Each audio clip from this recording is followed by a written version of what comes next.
Okay, students, so we're going to be reading Parrot in the Oven, Mi Vida, Chapter 2.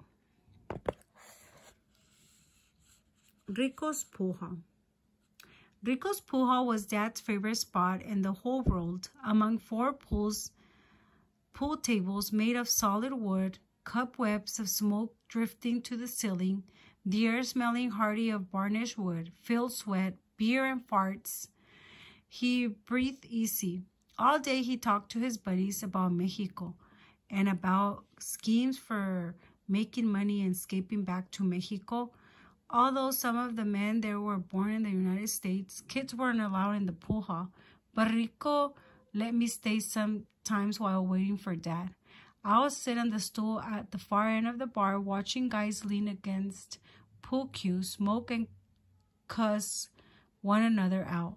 I even saw a fight once where a guy threw a cue ball at a man in a Texas hat and smacked his teeth clean of the gums. Because of his drinking and because of the milk she said drain into the gutter whenever he drank. Mom hated to see Dad go to Rico's. She was always dragging me along with her to bring him home. One day after the chili peppers, we were all piled in the car, my little sister Petty whining about the heat, Magda clapping her hands to the rock and roll music inside her head, Dad complaining about a streak of clever pool shots he was working on before Mom yanked him brutally away. No telling how much money he could have won, he kept saying. Steam puffed from my mouth and my nose ached from the heavy tar smell of melting asphalt.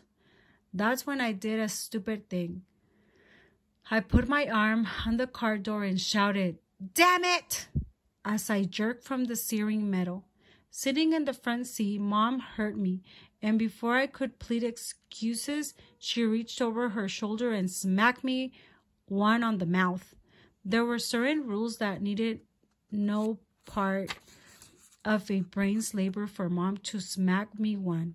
If she caught me cursing or breaking a glass, she'll pound my arm twice of the curse. Had anything to do with girls. Or the glass had milk, also whatever gossip could cling to our family for as long as people's memories lasted, I was to avoid. With my dad, it was more simple. If I grew a bit too ruckus, he put a vice grip on my shoulder and whispered hot breath inside my ear. "Settle down quick, Manuel," he said, "or else." Luckily, he was still too soaked from drinking at the pool hall to pay me any mind. He did get into the inn with 3 Garcia brothers, though, who were lacing around their front yard. "Que?" And of course, they're cursing. I'm not going to curse, students. "Que blank," he exclaimed as we drove into the parking lot. Those bastards drinking beer and laughing out of their mouths. They sucked their mothers. Dad was angry at the Garcias for destroying his dream. He had brought this croquet set with which he planned to play with the neighbors while lounging away the hot afternoons. But on the first day we brought him home, the Garcias came over like wild chimpanzees. Bobby wrestled a mallet out of my hand and tossed it into a tree, and Sticky stole a wire wicket while Dad's back was turned. Dad vowed never again to favor our neighbors with culture.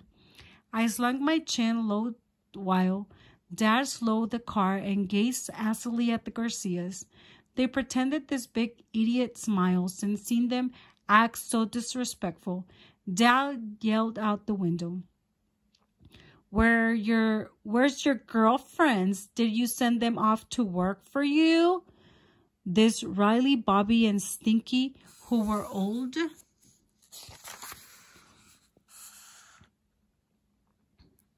enough to have girlfriends but didn't. They started pushing their chairs around searching for a rock, but Dad laughed and pumped the gas. He was chuckling under his breath when he pulled up in front of our house, made of shit rock and a gravel tile roof, shaped like box hotels in a Monopoly set. The house weren't pretty or stylish, but in the spring the grass flowed to every porch like a green water lapping against the hulls of houseboats, and that was beautiful. But now it was summer, and the heat had sucked the grass blonde.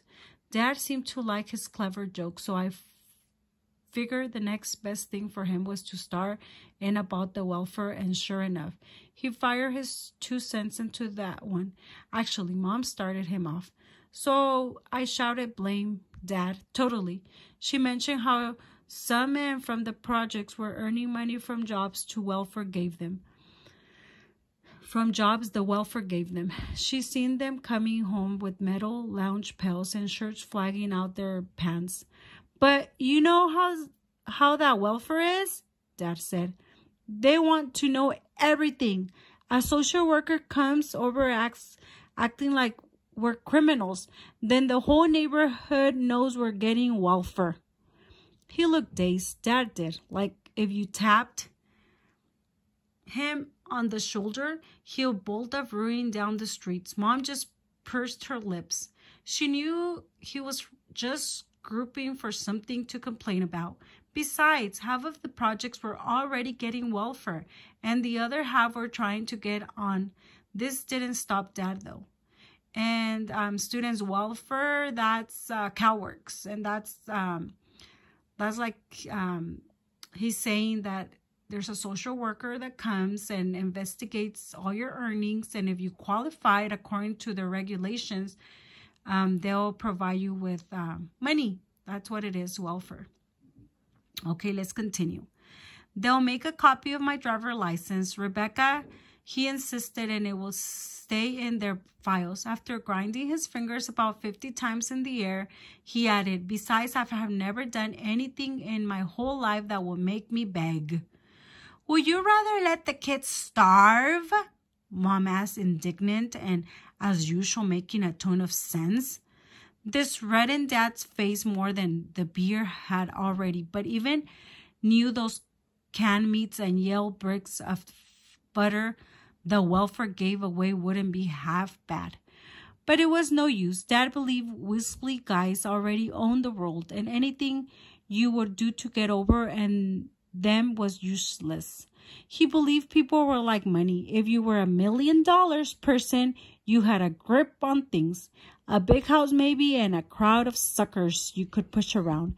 You could be $1,000 person or $100 person, even a 10, 5, or $1 person. Below that, everybody was just nickels and dimes. To my dad, we were pennies. Finally, he slowed down the wheels in his brain. I'll get a job, he said suddenly. Don't worry about it. I'll get a job. Then he got out of the car and rushed inside, licking through the hydraulic screen door. Mom just gazed at the empty space where he had disappeared, then smirked her lips away from her teeth. She heard it all before. Ever since he's lost his job with the city, every day he'll zoom on about the welfare or about the Garcias, or he was going to get another job, this time on a higher floor.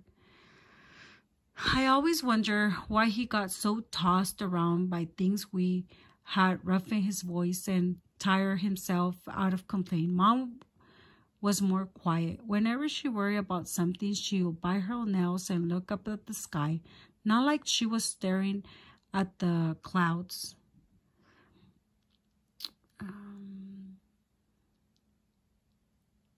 Excuse me, I lost my spot. Whenever she worried about something, she bite her nails and looked at the sky, not like she was staring at the clouds, but like the whole sky was most marvelous sight she ever seen. When they started about shooting and throwing their arms around, which I knew they do as soon as Mom walked in through the door, it was best to disappear. Even the walls sweated. Mom's shrieks chased away. The panic air. Dad's voice was cursed, paper shredding to pieces. Sometimes I'll climb to Elm Tree out back or race over to my friend's Frankie's where the TV talked all day with nobody listening. As I left, I saw my sister Magda through the window listening to records. She was singing to herself, stabbing her hands in the air like a belly dancer. Everything's all right. Everything's gonna be all right, she sang. I speeded across the parking lot, my eyelids heavy under the sun, grumbling over my mom's criminal unfairness. My lip was pulsing from where she had slapped me, and a swatch of blood smeared when I dabbed it with my fingers. My steps were snapping crispy on the dry shoots of blonde grass when I reached the big lawn, where almost all year round the guys in our projects either smacked the baseball round or ran football plays while our mothers or on plastic chairs visited with one another, drinking iced tea and sprinkling gossip on the backs of those who got up to do chores. Suddenly a dog crashed out of some side bushes, grunting and hunkering low, froth blowing from his mouth. I was afraid he was coming to clamp his jaws on my leg. But then I saw the Garcia brothers, Bobby, Stinky, and little Tommy, chasing him with sticky sticks. Stinky let fly a rock and it whizzed past my ear. Whether he was aiming at the door or me, I wasn't sure, but they sure weren't going to catch the dog. Its paws were practically blistering on the asphalt.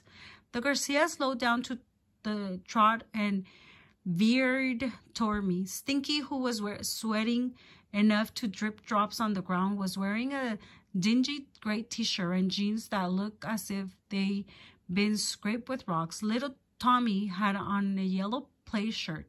Bobby wore a long green Pendleton shirt with red and gold patterns. His arms were straight and his sides like he didn't want to wrinkled anything, and his mouth crooked funny when his head tilted back. Hey, it's that Hernandez boy, Bobby said over his shoulder to his brother. Then turning to me, he said, Hey, Hernandez, I heard your father's got a job at the welfare.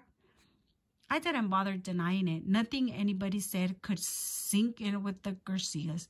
Hey, Manny. This time it was the Stinky, twisting a stick in his hand, acting like he just thought up something terrific. He was in my grade at school, about 3 years older than everybody else. He had ratty shoulders and 2 large can opener teeth. His black hair was swatted smooth with pomade, and his voice sounded like 2 knife blades rubbing together. I always been afraid of him. Every year at school, he made it a habit of punching me around to show he was still boss. Once he broke a bone in my little finger, and I lied to Mom about it, saying that I got it sliding into second base. Another time, he separated the soft rubber on the bridge of my nose, and I had to tell her I got hit with a poppy fly. Stinky was either hinching up his pants or trying to pull a knife out of his back pocket. I couldn't tell. Where's your girlfriend, huh, Manny? You got any girls on you? Bobby, the oldest, came over and slung a lacy arm over my shoulder. I thought maybe he wanted to give my head a knuckle burn, but instead he looked into my ear as if peering into a microscope. He started fiddling with the collar of my shirt, twisting like a necklace around his finger. His breath smelled gammy of beer and sour pork. You think your dad could get us some girls, Manny? He said. Your dad knows a lot. About the he pulled on my collar. What you say, Manny? Then he yanked hard again on my collar. I jerked back for my balance, but slipped and smashed my hip against the sidewalk. I stood up in an I blinked, not wanting to be lying there with the Garcias round. Inside me, something knotted began to gel the jiggle out of shaking loose from under a tumbling light. Even little Tommy could tell I was scared. He was bouncing up and down, his scrawny legs working furiously, his fists clenched about his ears. Stinky shoved his way back and pressed his palm against my chest. "Hey, Manny," he said. "Why don't you fix me a date with your sister, Esse?" "She doesn't go on dates," I said, but right away knew that I made a mistake by talking. "Oh, yeah? Why don't she go on dates? Go on dates, huh?" Stinky asked. "What? Does she think she's too good for me? Is that it, Esse? Is she too good for me now?" Stinky's fist was wound tightened. He was grabbing it too close to my face. I couldn't see little white lining bolts between his knuckles. "My dad said she's too young." "Too young?" Stinky exploded, fanning open his fingers. He started flinching in his arms. "Man, she must be 19 or something." The little Tommy, looking ornery and offended, huffed over and planted his bony chest against mine. He had a big smudge of dirt on his cheek and a glob of gum stuck in his uncombed hair. He glared at me with his tiny anger, but Stinky wasn't finished, and again elbowed his way between us. "Who in the hell does your sister think she is anyways? The Queen of Sheba? I oughta kick your freaking ass right here just to show you no one's too good for me." He slowly cranked back his fist as if it's to clobber me.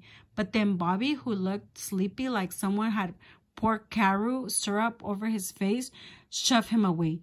"Get back, Stinky. He's just a punk." "Hey, it's Manny who wants to fight, not me," Stinky exclaimed, exaggerating his voice. "Look, Bobby, he's making a fist at me." When Bobby turned, Stinky steered around him and flung a blow at my chin, his fingers whiffing the air near my nose. "Hey, you want to fight?" he said, stepping back and shuffling his feet around like a boxer, admiring his moves. Stinky was wild about himself. He began clowning around, winding his arms and bluffing blows at my face. "I'll break your nose again, boy," he said, snapping his fingers. "I'll make that bump on your nose bigger. You'll lose 10 pounds just taking in my punches." Pushing Stinky away, Bobby turned to me with a creamy voice. "What's the matter with you, Manny? Don't you like us?" Just like that, they lost interest in me and started walking across the big lawn toward the yellow projects. A cold ache of fear throbbed in my chest, but I didn't move, thinking that they reel around and start bullying me again. When they were a little farther away, Stinky turned around, waving at me like I was his best friend in the whole world, which actually, even after all times he beat me up, I really think he believed. "Next time I'm gonna kick your ass," he said, smiling friendly. I decided to head back home. I didn't want to risk running into them again. The sky was scarred with